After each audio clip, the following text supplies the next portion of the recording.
Natapos na ang presentasyon ng ebidensya ng prosekusyon para tutulan ang petisyon ni dismissed Mayor Alice Go na makapagpiyansa sa kasong qualified human trafficking. Ayon kay Attorney Nicole Jamila, Legal Counsel ni Go, ipinasa na sa korte ang resolusyon at inaasahan nilang lalabas ito anumang araw mula ngayon. Nanindigan ang kampo ni Go na wala umanong matibay na ebidensya na magpapatunay na sangkot si Go sa human trafficking, kaya't patuloy nilang ipaglalaban ang kanyang petisyon.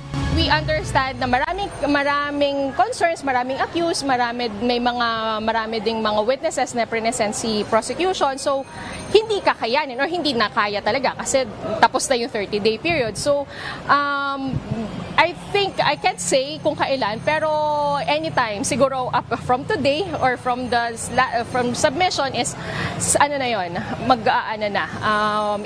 yon, lalabas na lang yon, and hindi kami ipapatawag noon, bigla na lang mag-i-issue ng resolutions ang court.